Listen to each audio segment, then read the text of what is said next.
Daniel Jackson paused at the cemetery gate with his hand on the cold iron, the town still in that thin, indifferent hour between night and day.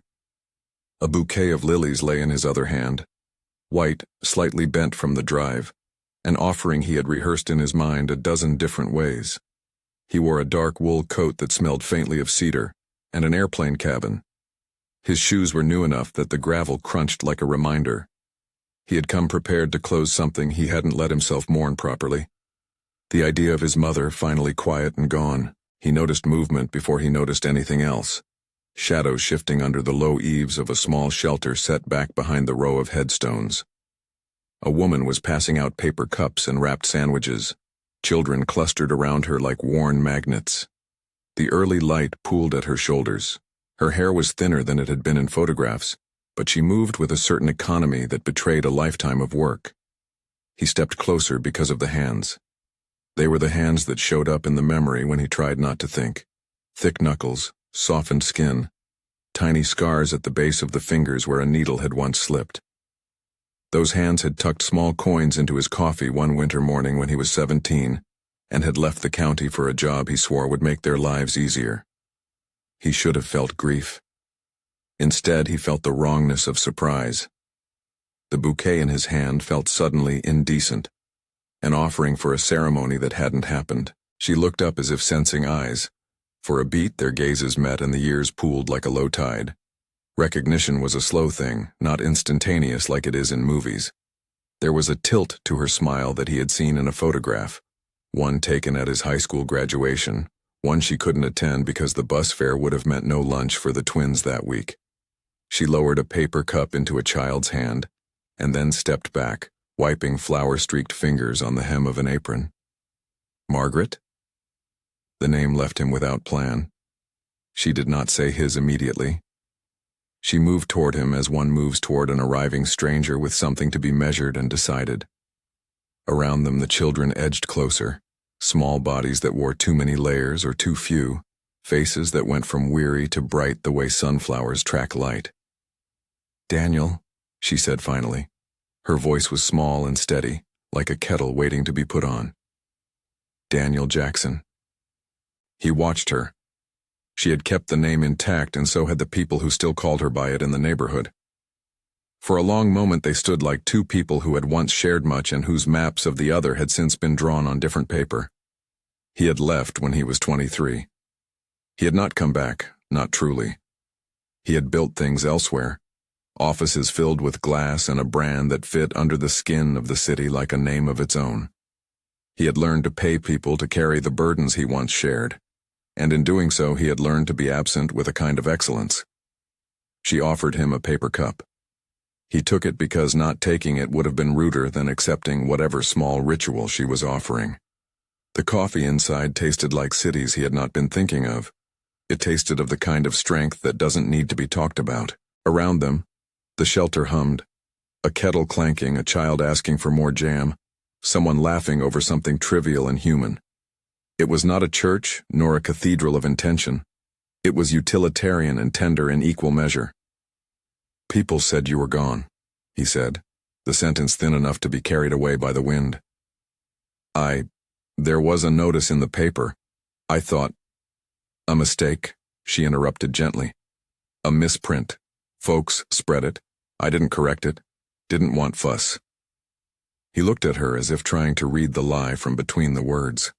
She gave him a look that could be read two ways: private amusement or quiet refusal. It was Margaret's way to make a border where she needed one. Behind her, a little boy with knees patched at the seams was drawing something with a stub of pencil on the back of a receipt. His hand moved with a concentration Daniel remembered from his own childhood, the way a small person makes something whole out of nothing. He noticed a girl crouched on the ground, hair scraped back, cheeks still pink from being outside all night. A woman who could have been one of Margaret's regulars reached for another sandwich and named Margaret like one names the sun. "How long have you been doing this?" Daniel asked, and the question sounded like something a stranger might ask in a gallery about a painting. "Long enough," she said. "Long enough to know who needs it." There was something in the shape of the words that told him she had found a name for what she did a long time ago. and that she carried it like a second skin. They spoke until the morning took a firmer hold of the day. Margaret told him where the kids came from, people from under a bridge, a man who slept with the city pigeons sometimes, a mother with two small ones who had lost her place last winter. The twins were there too. Michael sat on the far end of a bench with a notebook and a small pencil tucked behind his ear, drawing diagrams of the shelter as if it were a blueprint for everything that kept them from drifting. Michelle darted about asking blunt, necessary questions to everyone in earshot. Daniel found himself watching the twins from a distance because their faces pulled at him in a way that made the world tilt. He had a photograph on his phone that he pulled out later, scarred and softened at the corners. The last time he had seen the two of them as infants. He had promised once in a voice that had the ease of a man who believed the future belonged to him, that he would come back and fix things. Promises, he had learned, did not age the same way as people did. They could harden into a kind of fossil if left unvisited. When he finally left the shelter, it was with a promise of a different kind, a phone number smudged into his palm. Margaret's address given like an afterthought as if she didn't want it to become an obligation. He told himself he'd come by, just to see the house again. He told himself he wouldn't stay long. The house was 2 blocks from the shelter. It was a small thing, paint flaking like old scabs, a roof that sagged a little in the middle, but it had the sort of stubbornness that comes from having held a family together through winter after winter. The front garden was a tangle of cups left to be planted and a single dying rosebush that Margaret refused to throw away. When he knocked, she opened the door with her apron on still, flour dusting her forearms like the light dusting of snow in a late storm. Inside, the house smelled of cornbread and lemon soap. It was a working smell, domestic and fierce, the scent of someone who had made a livelihood of small things done well. There were pictures on the walls. A photograph of Daniel at graduation where Margaret's eyes were barely visible. A calendar with dates circled that had long since come and gone. A small growth chart on a door frame where 2 sets of pencil marks recorded tiny inches over the years. A child's drawing was pinned to the refrigerator with tape that had yellowed at the edges. He moved through the rooms with the awkwardness of someone returning to a country he had once been a citizen of. The table was set for 2, even though there were rarely 2 to sit. There were 2 chipped mugs nested in a cupboard, their handles nicked in ways that told of many hands that had cradled them. A shoebox beneath the kitchen table was what first made him stop, the same shoebox that had lived there since before his leaving, its cardboard creased with a kind of humble dignity. "People keep things," Margaret said from the doorway. She watched him as a mother watches a child who has been away too long, cataloging the ways he had changed. He nodded toward the shoebox without deciding whether he would open it. "You still have it? You thought I'd thrown everything away?" She laughed, but it was soft, and the sound did not dislodge anything hard inside him. "Some things aren't for throwing." He took his time. The shoebox was light when he lifted it, not as if it contained the weight of the world, but as if it held something waiting to be acknowledged. Inside, in a neat pile wrapped in a faded handkerchief, were a few items. A photograph folded in half, 2 small crisply folded papers, and a metal box no bigger than a bread tin. The photograph showed Emily, young, cheeks flushed, hair that fell like a curtain, holding 2 infants in a hospital room that smelled of disinfectant and the newness of life. One of the babies was swaddled in a blanket with a pattern Daniel recognized from a thrift store find of his own. The photograph's edges had softened from handling. He felt a new kind of breath then, a feeling that was not yet grief or anger, but a slow widening of the ribs in which something could fit. The metal box was cold under his palms. It bore the scuffs of being opened and closed many times. There was a small keyhole at its front and a latch that held the promise of stories. "Margaret," he began. She moved closer without being asked and rested both hands on the table as if steadying herself against a tide. "I kept it for you," she said. "Not for me." The words landed and settled in the room. Not for me. He had been away so long that he had not known how to hear spoken words that suggested he had once been at the center of someone's deliberate keeping. "Why didn't you tell me?" he asked, the question a kind of raw instrument. Her shoulders rose as if lifting a crate of unspoken things. "Because I thought I was protecting something," she said. Because the world was loud, and I was afraid of what would happen if I made it louder. Because sometimes the only way to keep a thing is to pretend it isn't anyone else's. There was a long silence filled with the small domestic sounds of a house, the refrigerator's hum, the creak of a floorboard, the clock clicking like a patient hand. Outside, a car passed, and the sound thinned into the neighborhood's ordinary breath. "Open it," she said.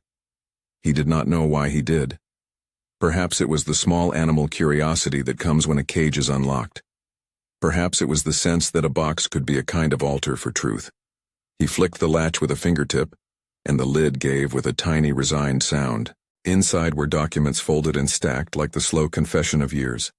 Birth certificates, a child's immunization record, a folded hospital bracelet, a photograph of Emily sideways in bed, hair messy, hands clumsy around a cradle. The topmost paper was one of those hospital forms with typewritten names and dates. He read, aloud because his voice was the only human thing willing to bear the shape of what was on the page. Michael Daniel Jackson. Michelle Rose Jackson. The names felt like a hand on his chest. For a moment the room spun on a slow axis that had nothing to do with the earth. His name sitting between two little ones on a hospital form was a strange kind of proof that the world was more tangled than he had allowed. He reached for the photograph. Two infants stared up at the camera as if the future were a thing that needed only to be received. In the corner of the photograph, his own face was a memory in the background. Young, uncertain, the edges of him still soft. There was a folded piece of paper beneath the certificates. He recognized Margaret's handwriting at once. Small, neat, the kind of writing a person uses when trying not to make trouble for anyone else. He began to unfold it, his fingers clumsy with the sudden weight of so many contained years. "I thought if you saw their faces," he said haltingly. "If you saw—" She did not finish for him. "I didn't want you to be dragged back into something you hadn't chosen. And at the time, I thought you were making something for us. I didn't know how to be both proud and needy of you." There was a tremor in her voice that he had not noticed before. It made the hair on his forearm rise. He held the folded letter and, beneath it, a smaller sheet. An old growth chart record, a bus ticket stub pinned with an elastic band, an envelope stamped in a faded blue. For all the bits of domestic life she had lived with, none of them felt trivial now. Each was a stitch in a repair that had been slow and secret. "Why didn't you ever tell me?" he asked again, not because the answer would satisfy him, but because asking had once been how he had learned to be human. "I told you what I thought you needed," she said. "I counted on the small things, I fed them, I read to them, I made sure they went to school. I thought that would be enough." Everything about that sentence sounded like the closing of a ledger. It was the accounting of a life measured in breakfasts and stitches and the small disappearances people call sacrifices. He saw then how much she had borne in the small arc of ordinary days. The sold watch, the pockets filled with coins at the bus stop, mornings at 4:30 when the town was not yet awake, and she was already at the folding table making eggs for workers who would not ask about where the kids were sleeping. He remembered the growth chart on the doorframe, the tape yellowed at its edges where a child's drawing had been pinned. He remembered the way his mother had chewed on the inside of her cheek when she was making a plan that involved other people's comfort and her own diminishment. A sound cut through the room like a small alarm, an intake of breath that wasn't his. Margaret's knees buckled as if the floor had grown tired and she had not been told. She sank into a chair with a sound he could have mistaken for exhaustion, but that felt like seating. "Carol," she called, voice small with urgency. "Carol, could you—" Footsteps answered from the hallway. Carol, who had lived across the street for 30 years and kept a little winter's worth of soup in her freezer for emergencies, arrived with a quickness that suggested every neighbor's crisis had been catalogued and spared, like a recipe passed between hands. "She's all right," Carol said as she crossed the kitchen. "Just gone a bit lightheaded. Needs salt and something in her stomach. Margaret, don't make me put you in the hospital with a fuss." "It's nothing," Margaret protested, but her hands were white at the knuckles. "It's nothing." But Daniel was not convinced. He watched, and in watching felt the old instrument of guilt shift.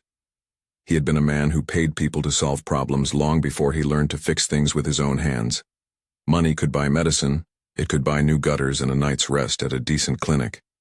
It could not, however, right the absence of years, nor could it make up for the small betrayals of time. He recognized the limit of his resources for the first time. Wealth could remove the scrape, but it could not necessarily soothe the bruise in the heart left by absence. "Let's sit you down," Carol said, practical and efficient. She handed Margaret a glass of warm water and pressed a sugar cube into her palm. "You need to eat properly, love." Margaret let herself be braced by the neighbors as if she had chosen to unburden chest straps she had worn for decades. Her eyelids fluttered like sails in a very small wind. Daniel watched them, and the metal box on the table looked suddenly very heavy. He had half a dozen ways to fix roofs, to sign checks, to arrange medical care. He had not had a plan for what to do with the evidence of his own absent fatherhood sitting in his hands. His life had been a sequence of strategic choices that often had nothing to do with the human ledger that counted presence. He stepped to the window and looked out. From the street, children were playing with a hoop Margaret had mended from old bicycle rims. The play was imperfect and alive in the way that only children can be. Michael sat a little apart with a pad of paper and drew machines and graphite lines so precise that Daniel felt an odd pride at the sight of someone who could find order in disorder. Michelle ran past, a blur of socks and clipped laughter, and skidded to a stop beside them. She looked at him without stopping, direct and unembellished. "You're back," she said simply. There was no examination in it, nor did she apologize for the bluntness with which a child speaks truth. Daniel realized her eyes were the same color as his own, a quiet brown that searched for honest things. He started and stopped as if reassembling a sentence broken by time. "I didn't mean to be away so long." Michelle cocked her head, not at the apology, but at its sound. "You left," she said. "Then you came back with a suit and a watch." Daniel looked down at his sleeve as if seeing the watch for the first time. A small, expensive thing that caught the light like a coin. He had always thought of his success as armor. Now it felt like a label. "Did Mom run the shelter?" he asked slowly because he wanted to measure the shape of what she had done, to place it in a grid his business brain could understand. She shrugged. "She feeds everybody. Sometimes I think she eats last," Michelle said with the kind of absolute certitude a child reserves for facts about the world. "The sun rises, the moon comes out at night, and Margaret eats last." The house was a map of such small certainties. There was a growth chart with pencil marks going back years, a doctor's appointment card clipped to the refrigerator, an old blanket folded over a chair that had once been new. On the wall above the sink, someone had hung a calendar page with the words "Keep Going" printed across it in blue and stubborn font. It seemed to operate as both rhyme and rule. Daniel found himself thinking of the things he could fix: the roof that leaked, the gutters that needed replacing, the prescriptions that might make a difference. He cataloged them like a man who had been trained in problem lists. For a few minutes he let the ledger be a comfort. Then Margaret, sitting in her chair with a blanket over her knees, reached out and placed both hands on the metal box. "Those are theirs," she said simply. He looked at the box on the table, and then at the small faces in the room. It was a strange equation: his absent years on one side, a box of papers on the other, and the lives that had continued in the quiet in between. He had bent the world into a shape where absence was a thing he could rationalize. That day, with a woman's knees folding at his feet, and a child's honesty cutting through the noise, he felt how inadequate his reasoning had been. "Could we?" he began, and the sentence stopped there, because the language required for what he wanted to offer did not exist in the way he had lived. He could say, "I'll fix everything," but his chest knew the emptiness of grand gestures without attendance. He could write a check, enroll the children, move them into better schools, sign papers that would change the address on birth certificates. Yet the idea of buying back time felt ridiculous and obscene at once. Outside, a neighbor's radio played an old country song and a dog barked at the sound of something being born or dying. Daniel couldn't tell which. He set the metal box back down carefully, as if the metal itself had the right to be treated with gentleness. He sat down opposite Margaret and watched her breathe. Margaret looked at him. The edges around her eyes had collected years like river silt. "You don't have to fix it with money," she said. "Not that money isn't useful. It is. It will buy medicine, and it will mend a roof. But it won't teach you to stand at the bus station at 5:30 in the morning. It won't teach you to make a child's lunch with your hands shaking because of a tooth. It won't teach you the names, so you can whisper them when they're afraid." He heard the accusation and the plea folded together like a single weathered cloth. It was not an attack. It was an invitation. He reached for his phone and found himself fumbling about for a smallness he had not practiced. The willingness to be present in the days, not just in the ledger. He texted an assistant before he sent the message. "Can we reschedule the board call? I'm tied up unexpectedly." It was a tiny, practical thing. It felt like a hinge. When he looked back up, Margaret had closed her eyes for a moment and then opened them again. She took a breath, and when she spoke, her voice had steadied. "There's a hospital appointment," she said. "I haven't gone because I didn't want to make trouble. But Carol says I need to. The children have been talking about the lights in my house going dim at night. My hands shake sometimes when I count the money." He watched her face as if watching a ledger close, the way a person looks at the last pages of a long book. There was no melodrama, only the simple arithmetic of someone who had spent a life subtracting herself from resources to increase others' chances. "If you need me to make those calls," Daniel said, and his voice surprised him, "I'll make them. No," she said, and it was both a refusal and a question. "Will you wait? Will you stay the afternoon? Will you sit in the kitchen and see how they argue over crayons?" He looked at the two children, one absorbed in drawing, the other already measuring the world with blunt questions. He thought of the obligations his office would label urgent, and of the small hands that had once folded a paper boat with his name on it.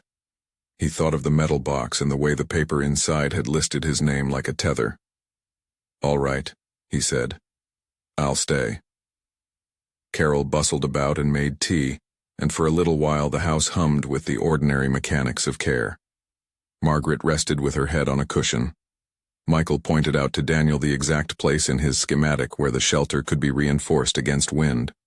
Michelle insisted that he learn a handshake that involved 3 steps and the crossing of fingers in a way he almost broke. The awkwardness of it all was the exact opposite of the polished choreography he was used to in boardrooms and on jets. He found himself making sandwiches for a line that coalesced out of the neighborhood. He stood where Margaret had stood for years, handing out food with hands that had known the weight of other people's hunger, and felt the fullness of presence like a new garment.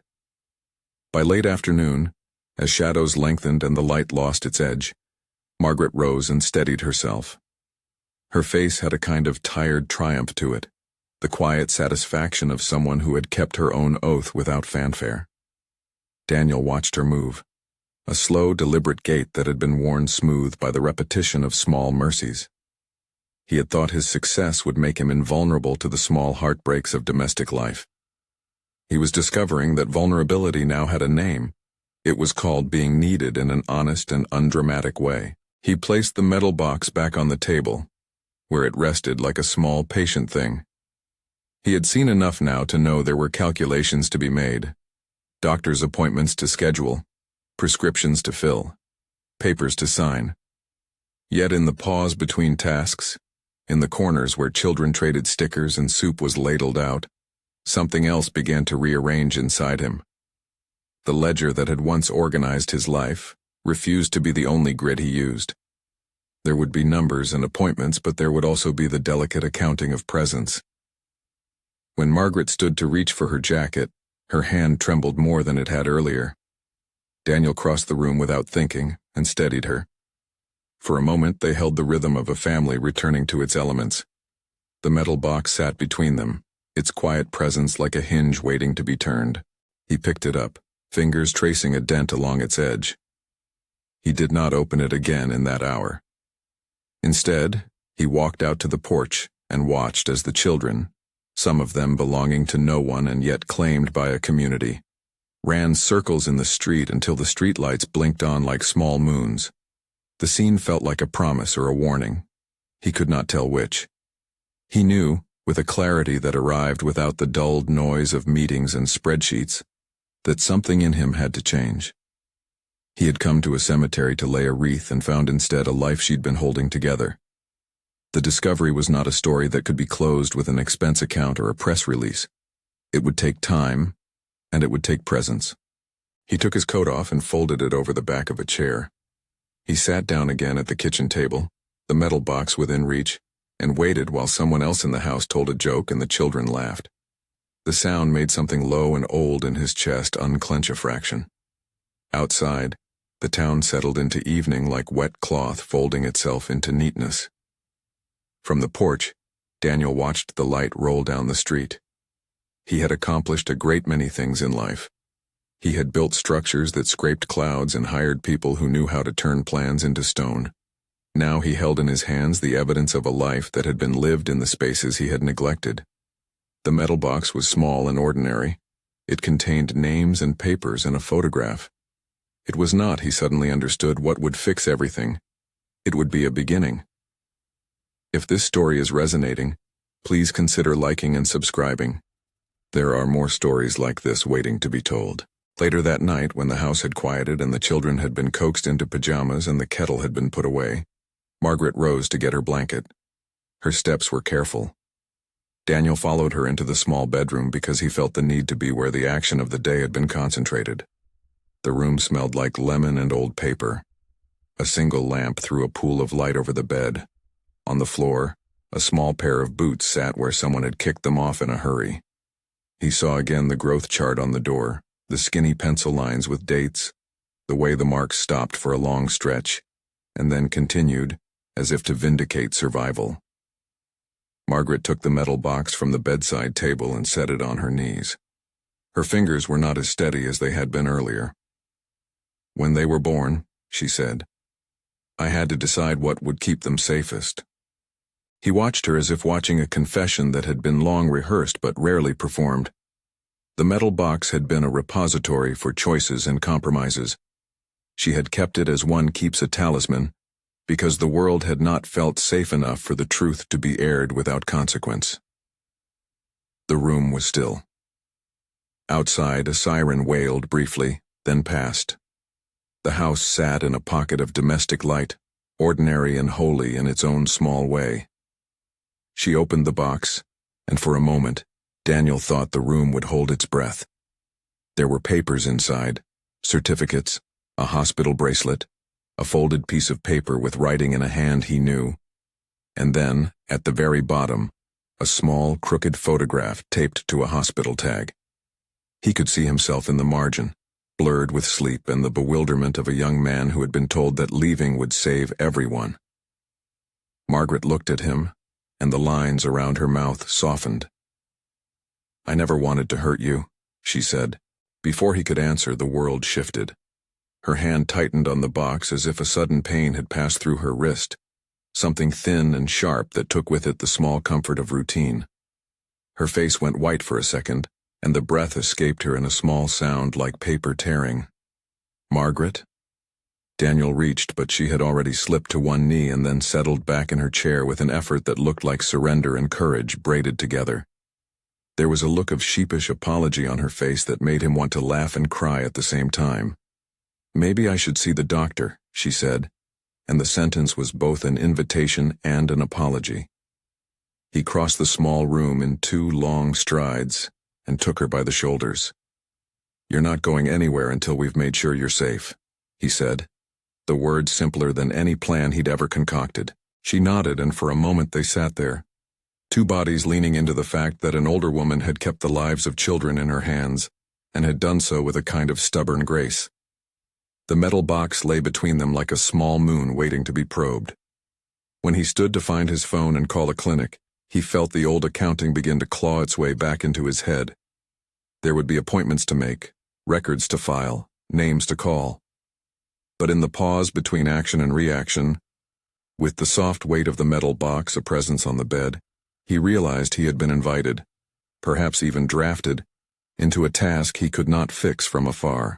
He dialed the number slowly, as if speed might betray the gravity of a decision made at last. The line rang and someone answered, and he gave his name and said he needed an appointment for Margaret Jackson, and then another for a woman who had been tired for too long. He scheduled a time and then sat back on the edge of the bed and watched Margaret fold her blanket like someone tucking a map away. The house was quiet, in a way that contained possibility rather than emptiness.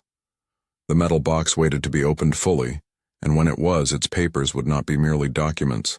They would be keys and reckonings, admissions and the start of a conversation he had not known how to have across the span of years. They sat together, the three of them, Margaret, Michael, and Michelle, while the night made small sounds in the house. A clock tapping the minutes, the refrigerator's distant breathing, a child's hushed counting of her fingers. Daniel opened the metal box again and let his eyes move, not yet ready to read everything, because some things needed time to be noticed properly. Tonight, the past had intruded on his carefully ordered life, and reminded him that there are debts men owe that cannot be remitted with a check. He had come to a cemetery to say goodbye to a woman he thought he had lost, and found instead the traces of what she'd been protecting. He had been given, he thought, the chance to be present. The offer was not tidy. It smelled of cornbread and old paper and the small, undeniable breath of human need. Outside, somewhere, a dog began to bark at the moon. The night pulled a ragged curtain across the sky. Inside, the house held its breath, as if waiting for the first sound of repair. The metal box was still there on the bed, its lid shut like someone's heart. He had a key in his pocket that fit the lock on his life. He had the number of a clinic on his phone. He had the look of his mother, older, brave, stubborn, sitting in the light under a blanket. He did not yet know how much of the past could be mended. He only knew that he would not leave the room without trying. A knuckle rapped softly on the small window pane as if the neighborhood itself wanted to be part of the moment. Daniel reached for the metal box and, feeling the weight of choices pressing soft and steady, lifted the lid. Inside, flat and precise, the papers waited like an answer to a question he'd been pretending not to hear. He read the first line and felt the world change direction. Then, for a beat he had not planned on, Margaret's eyes fluttered closed and her hand found his on the covers. He felt her hand tighten around his as if to prove she was still there. For a long, slow second, the two of them sat quiet, the room holding a kind of watchful hush. Outside, a dog barked, and a car rolled past, ordinary sounds that seemed to belong to another life. Inside, the small lamp painted everything in the color of a late afternoon. Daniel folded the letter back into its place and slid the metal box close to his palm, like an anchor.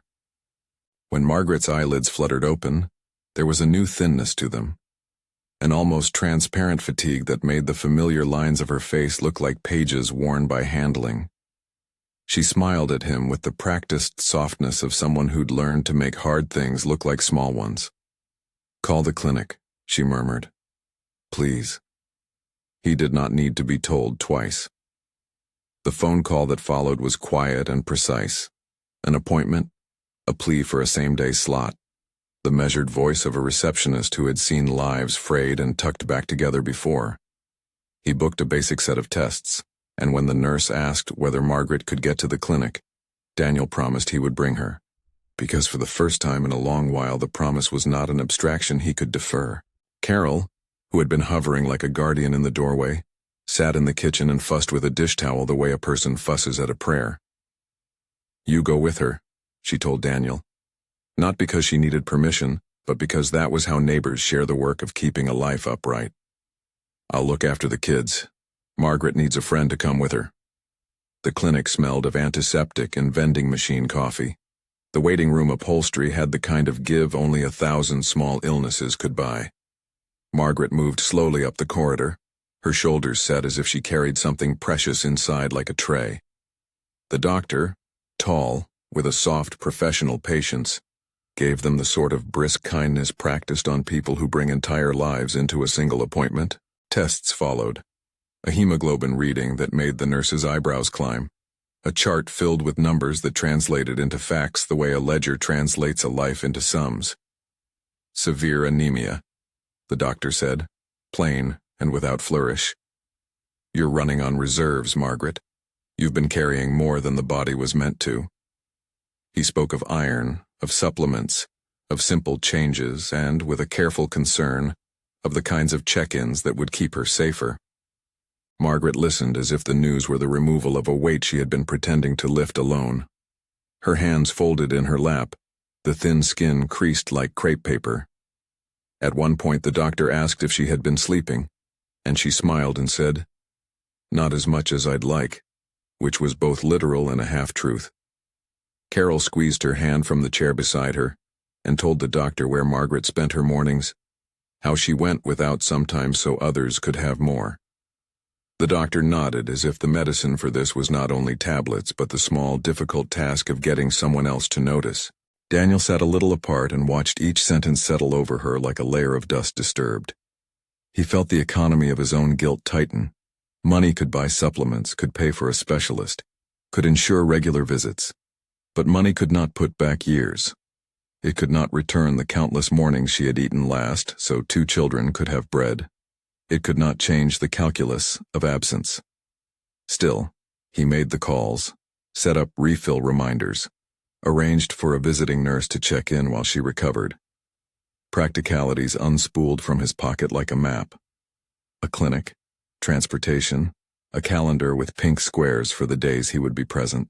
Back at the house, Carol kept the smaller rhythms steady. She rebaked something with a little extra sugar for Margaret's tea, wiped counters, and sent Michelle on a mission to fetch another blanket. The children treated Daniel as if he were an odd fixture in their life. Someone new to be measured, tested, and sometimes ignored. Michael watched him with the same concentrated curiosity he gave his drawings, the kind of attention reserved for things that might be repaired into something useful.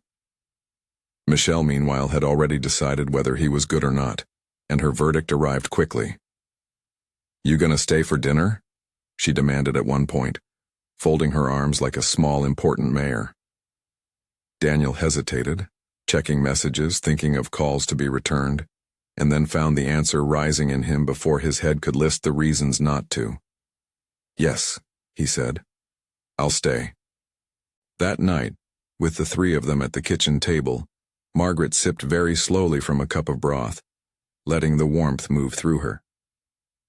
Daniel sat opposite, the metal box between them like a second human presence. He had not yet read the full letter aloud. There were pieces he'd skimmed, sentences that made his throat constrict, but neither of them rushed the reading.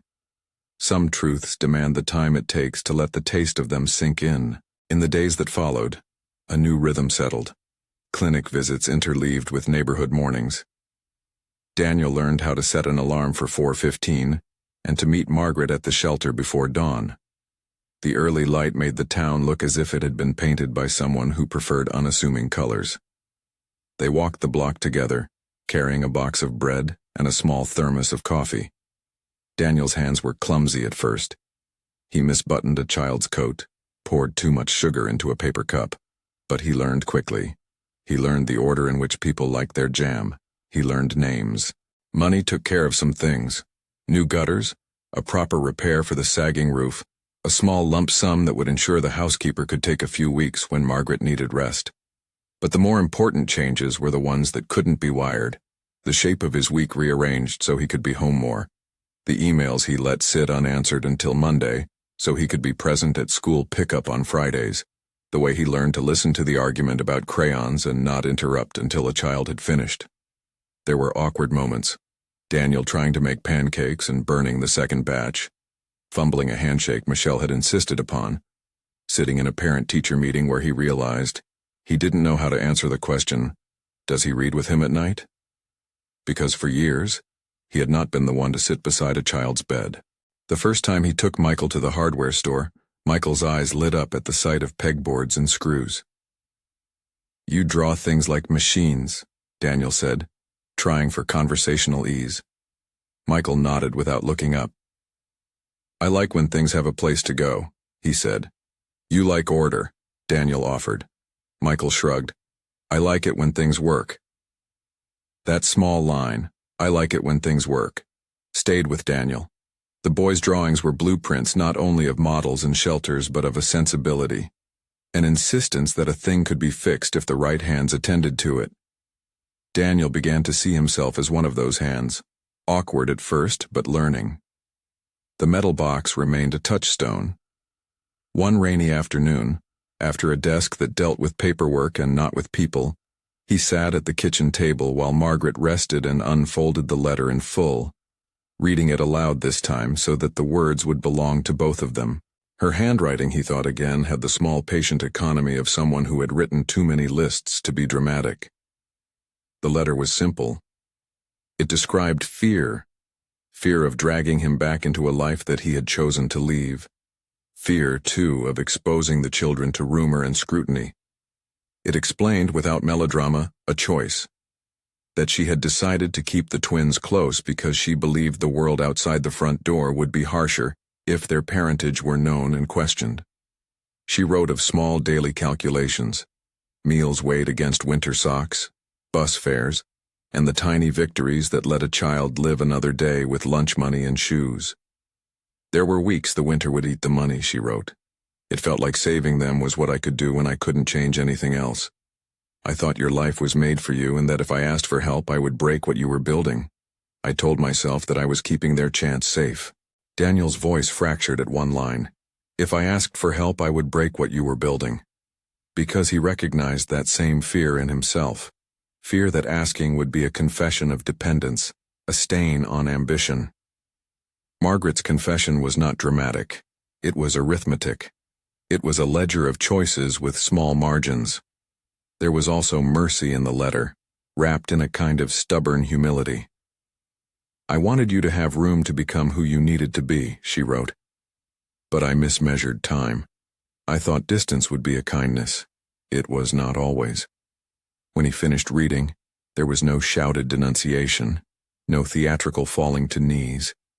There was only the slow realization that both of them had been improvising across a long silence. Margaret put her hand to her mouth and laughed at something private and rueful, an old habit when her contrition wanted to be disguised as something lighter.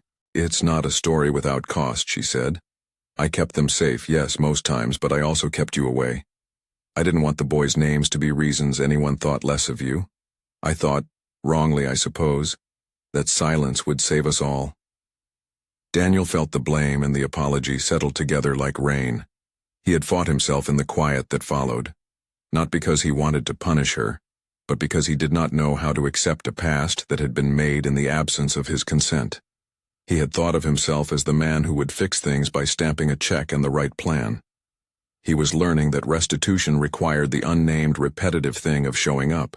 An invitation came then, one of those small tentative openings people make when they do not yet trust anything large. Will you, Margaret began, voice soft with the risk of asking for what she had denied herself. Will you be here when I go to the checkups? Will you, when I can leave it to someone for a few hours, go to the parent-teacher night? He saw the fragile hope in her face, and knew he could not answer it with a proposal. Yes, he said instead, which was the only thing that mattered. He did not promise the impossible, he promised to be present. A week later, when they set about the practical sorting of things, it was not all tidy. There were forms to fill, school enrollments, medical releases, a social worker to meet, and small bureaucracies that required signatures and conversations. Daniel handled each one with the deliberate attention of a man learning to do things he had previously farmed out. He paid for tutoring when a school official suggested it might help Michael settle in, and he signed forms to ensure the twins' records reflected care, not a headline. He also insisted gently on sitting with the kids while they did homework, a small act that meant more than the money he wrote. Neighbors took note. Carol watered the garden, and when she saw Daniel on a ladder fixing a loose gutter, called over to him in a voice meant to be both amused and approving. Not bad with a hammer for a man of the city. He grinned and missed the mark on a nail, which sent a small laugh through the porch. Those deft suburban comedies of error became the grammar of his new life. The reconciliation did not end the absence of Emily. For years, her name had been a shadow in the house, in a photograph folded into the box, in a hospital bracelet, in the brief messages that sometimes came through a neighbor's mouth. News of a sighting, a line from someone who had met her in another town. To dramatize or invent a cause would be to betray the promise of the story. Emily's complexity had to remain human and ambiguous. Then, one late afternoon as the light turned slow and gold, a knock came that had been long in coming.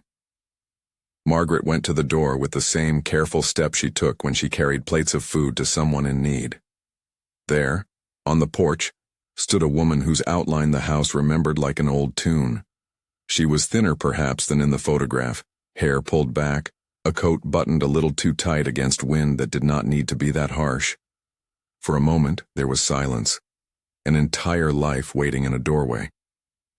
Michelle and Michael peered from the hallway like small, earnest jurors. Daniel watched with an attentiveness that was simultaneously protective and curious. Carol hovered behind the woman as if to lend the chain of neighborhood witness. "Emily," Margaret said, and the way she said the name was both an opening and a measurement. Emily's voice was small. She looked down at the children, then at Margaret.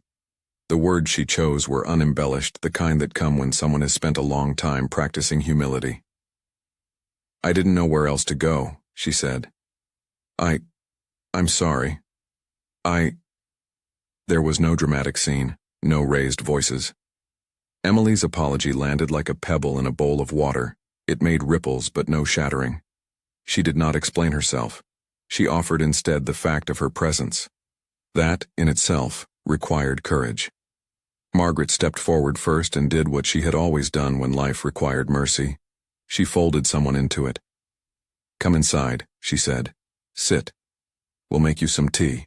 Emily took a seat, and as the house filled again with the soft economy of cups and teaspoons, Margaret spoke plainly about the years that had passed. She did not accuse. She did not moralize. She stated facts in the flat voice of someone listing chores.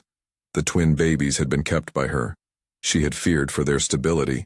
She had chosen to keep them near. She had thought she was protecting Daniel's future by not calling him. She had mismeasured. Emily sat unmoving, eyes downcast. And then, in a small, breathy voice, she said, "I couldn't. At the time, I thought leaving was the only way. I thought I was protecting them." Her words were a mirror of Margaret's, different only in the way they trembled. She did not ask for absolution. She asked for space. Daniel felt the complexity of the moment like a new layer of weather. Forgiveness here would not be a payment. It would be a process. It would require time, trust, and the kind of steady, predictable presence his wealth could not manufacture with a signature. He watched Margaret, watched Emily, and watched his own inclination to fix the scene into something neat. "You're here now," he said finally, because presence was the only currency that mattered in that doorway. "We can figure out whatever comes next." Emily looked at him then, and it was the first time he noticed how much the children watched her in the same way they'd watched him, with a proprietary mix of suspicion and hope. Michelle crossed the room and, without fanfare, examined Emily's hands as if to determine their safety. "Are you going to help us?" she asked. No preamble, no subtext, only the blunt requirement of a child who needs to know whether a person is reliable. Emily blinked, surprised by the directness. Her answer was honest and small. "I'm trying," she said. The work that followed unfolded slowly. Emily came by sometimes, at Margaret's invitation. The meetings were awkward at first, coffee poured clumsily, sentences that stopped and started, but they were not devoid of possibility. When Emily spoke about the times she had been away, she used generalities. "I had to leave. I was trying to find work. I was not ready." Never an excuse, never a justification, only fact. The adults in the room learned to hold that fact without making it an accusation. There were nights when Daniel sat awake imagining every permutation, what it would take to include Emily in the children's lives, what would be necessary to keep everyone safe, how boundaries could be drawn with compassion. He found a small counselor through the clinic who offered an afternoon session, and he paid for it without dramatizing that solution. It was a utility, like a roof or a prescription. Children have a way of accelerating truth. One afternoon, Michael, having finished a drawing of a shelter with precise angles, taped it to the fridge and wrote across the top in a child's block letters, "Home." Michelle, who had discovered the democratic power of blunt speech, told Emily in no uncertain terms that if she wanted to earn a place in their lives, she would have to prove she could be there for one whole afternoon without disappearing. Emily agreed, visibly relieved at the simplicity of the task. The slow months that followed were a patchwork of small acts that began to stitch things back. Daniel learned how to make breakfast that did not taste like a traveler's meal. He learned to iron shirts that did not freak him out with their fine edges. He learned, bit by bit, the names of the children Margaret fed each morning and to ask about their small conditions. A scraped knee, a broken shoelace, a missing math workbook. He learned how to hold a child's anger without shrinking from it. He learned that presence was not only arrival, but also the willingness to be present in dullness, to sit through a story twice, to attend a recital where the child sang off key, to be the kind of steady witness that quiets a child's alarms. There were mistakes. One morning he arrived late for a parent meeting, an appointment he had rescheduled twice because of urgent matters, and Michelle called him out in front of a teacher. "You said you'd be here," she declared, not unkindly. The shame of that moment was precise and instructive. He apologized openly to the class and to the children, and then later, privately at the kitchen table, took notes on the calendar to ensure it would not happen again. Accountability, when practiced humbly, becomes trust. Margaret, too, adjusted. She accepted help in ways that surprised her. She let the visiting nurse offer suggestions without bristling. She sat while her neighbors fussed over her like people who finally learned how to reciprocate. She taught Daniel a precise way to fold a dishcloth, so it would wear evenly and persistently. She taught him, too, how to listen, not to fix, not to lecture, but to be present to the small interior weather of a child or a neighbor. The metal box that had once been a secret repository of names and papers took on a new life. One afternoon, Daniel opened it again with Margaret and placed a small, new envelope inside. An enrollment confirmation for Michael's after-school robotics club, a note about a prescribed supplement, a printed reply from a school for Michelle's burgeoning interest in art. The box was no longer only a place of guarded things. It became a small archive of forward motion, a record of steps taken to keep the children safe and seen. There were tender moments that did not require speeches. The day Daniel fixed the loose step on the porch, Michael sat nearby and handed him the correct size of screw without being asked. Michelle, who had decided that Daniel was doable, insisted upon teaching him a handshake that involved a secret twist. At night they'd sit together under a threadbare blanket and tell each other things they had been taught to keep. A memory of a favorite teacher, the name of a grandmother's saved recipe, the first time they had ridden a bike without training wheels. Those small exchanges were the slow work of remaking a family. Business calls still came. They could not be dismantled simply by desire. But Daniel learned to put them on hold sometimes. He delegated with more trust. He discovered that the world of the city could continue while he was present for a child's recital, or a doctor's visit, or a moment at the shelter when a man needed a blanket and Margaret needed a hand carrying it. He learned the mechanics of a life that allowed for both building and belonging. The neighborhood's opinion softened into acceptance. People remarked in passing, "Good to see you here," as if presence could be measured and acknowledged. Carol came by with casseroles that were meant to be sustenance but carried too the language of neighbors who had learned how to care in a town that did not have much to spare. The shelter, in turn, continued to be a place where lives intersected. Homeless men who had known both hardship and dignity were handed plates and greeted by name. Children who had once slept under bridges were given a place at a table, and the simple, stabilizing fact of people who remembered what they liked to eat. Margaret recovered slowly. The supplements the doctor prescribed eased her fatigue. Iron built back into her body like mortar. She let herself sleep in on rare mornings, and when she woke up she seemed surprised by the permission to rest. Daniel bought a proper mattress for the spare room and insisted that she take a day each week for herself, which she accepted with a kind of humbled gratitude that was almost shy. He learned, too, that the most important gift was not purchased but sustained, the promise to be there. As months moved on, a new normal formed. It was imperfect and human, the kind that leaves braids of untidiness in the corners. There were days when all three of them bickered over small things and then later mended the offense with a shared joke. There were moments of silence in which the weight of years could have collapsed them into grief, but they met those with the strange, steady courage of people who had decided to face past error with future attention. On a bright Saturday, Daniel turned the small backyard into a project. A low bench for the children and a small raised bed for the dying Rose Margaret had refused to throw away. Michael drew plans. Michelle insisted on a color for the bench and argued, with a theatrical seriousness, for purple. The neighbors came, some with spare wood, one with a drill that had seen better days, and the work became a community ritual. Margaret watched from a kitchen window, hands folded, eyes soft. She smiled at the sight of the house being repaired not only with nails and paint, but with people who had decided to care. In the flow of these ordinary repairs, something larger shifted. Daniel stopped thinking of his presence as a temporary penance and instead began to see it as a deliberate choice that changed the way he kept his life. He was still a man with an office and obligations. He still signed papers and sometimes had to leave for a flight. But he returned in ways he had not planned before. Not as a man covering an absence with cash, but as one who repossessed time he had misplaced. One evening, some months after that first discovery at the shelter, they gathered at the kitchen table much like the improbable family they had become.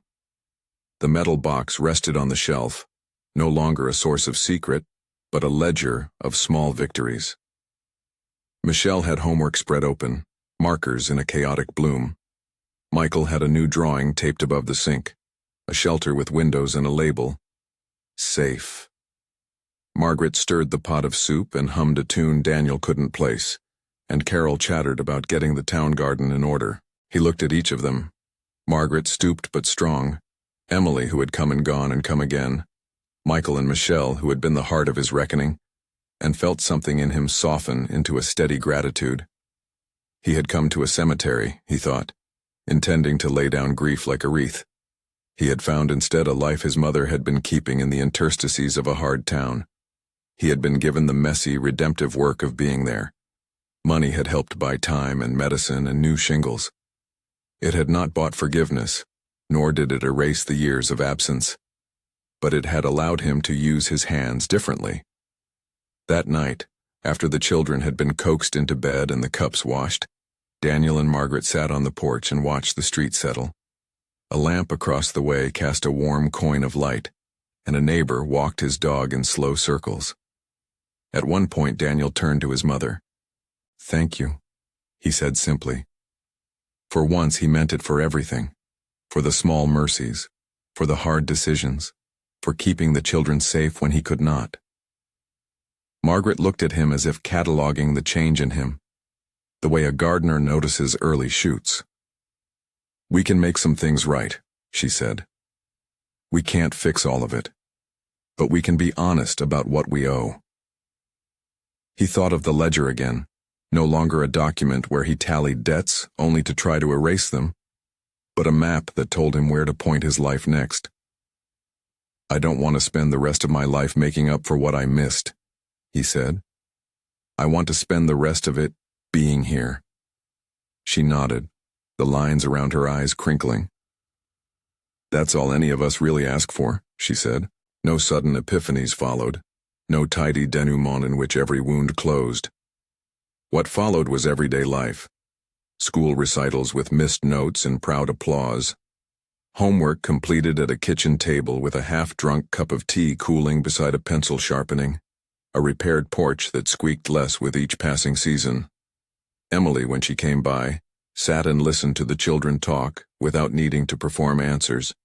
She learned slowly to be part of a practice more than a promise. At times the old absence prickled like a memory. Daniel would catch himself stepping back from a dinner because of a call or checking his watch during a playdate. He corrected course, sometimes imperfectly. When he stumbled, he apologized with the simplicity the children demanded. That humility, offered freely, became part of the texture of their days. A year after the metal box had revealed its secrets, the household had a feel to it, ordinary and earned. There were fewer surprises and more small certainties. The shelter still served hot breakfasts each morning. Margaret still handed sandwiches out from her folding table. The neighbors still came when something needed mending. The house had a new coat of paint in muted cream, and the rose bush had a new trellis. On the wall above the sink, beside the growth chart, Michael had taped a new drawing. The house with a wide door and a line of stick figure people holding hands. Daniel sometimes thought of the cemetery gate that morning, the lilies in his hand that had felt indecent at the time. He carried that image with him like a lesson. The expectation of closure can sometimes be an invitation to something else, an opening. On an ordinary evening, with the last of the light softening the room, Margaret placed a small cup of tea in front of him. He lifted it with both hands and looked at her across the table, at the knot of wrinkles that told stories he had only begun to read. "You came back," she said, almost as if stating a simple fact. "You stayed." "I did," he said. "I'm trying." She smiled at the adequacy of the line. "Trying will do," she said. "It's better than nothing." He thought of all the things that had once seemed like repairs that money alone could make. A roof, a clinic, a tutor. They were important, but they were not the whole work. The larger thing had been the slow remaking of trust, the daily discipline of being there. That, he realized, was what his mother had wanted for him all along. Not absolution, not an easy erasure, but presence, steady, persistent, banal, and holy. Outside, the town settled into night. A porch light clicked on down the street. A dog barked once at something that moved in the dark. Inside, a child's whisper traveled from the hallway as they were tucked in. "Good night." Margaret's hands were folded on the tabletop, the skin thin but still capable of the small essential gestures that had held the house together. Daniel reached across, took her hand, and for a while they sat in the comfortable quiet of two people who had discovered that mending takes time. When the house finally grew quiet, Daniel took the metal box from the shelf and closed the lid. He set it carefully on the bedside table, no longer an emblem of shame or a thing to be hidden, but a quiet reminder of where the work had begun. He lay awake for a little while, thinking of the lives he had been given back and the ones he had the chance to help shape. The city and his offices and the empire he had helped build still existed. They would call for him in the morning. But the arithmetic of his days had changed. He counted not only profit and loss, but dinners attended, scraped knees kissed, and nights when a child needed someone to sit with them until a fear passed. In the slow unspooling of ordinary days that followed, the unexpected headline that had pulled him back, "Billionaire visits mother's grave," would mean little to the people who knew the story for what it had become. They would remember the wrongness of the first assumption, the surprise of finding life instead of a tomb, and then the way that life had been tended by small, stubborn hands. They would remember that wealth had been a tool, not a solution, that presence had mattered more than restitution, and that the soft work of being there day after day is often where repair begins. At dusk on the first anniversary of that confusing morning at the cemetery, the children ran in the yard while Daniel and Margaret sat with cups of tea. Michael pointed to a new birdhouse he had drawn and asked Daniel if they could build it together. Michelle announced with unshakable authority that she wanted purple paint for the bench. Emily, listening from a chair nearby, smiled in a way that suggested she was learning patience. Daniel stood up and walked with the small, eager architect to the shed where the tools were kept. He picked up the blueprint and looked at the meticulous lines Michael had drawn. "We'll make it bird strong," he told him, "because sometimes the best way to teach is with a promise you keep." The hands that once held a bouquet over a cemetery gate now held a hammer and a measuring tape with equal care. They were not grand gestures. They were the architecture of a life that had been reoriented by a small, stubborn decision to be present. If this story touched you, leave a comment and tell us where you're watching from. Share this with someone who needs to be reminded that presence matters more than perfection.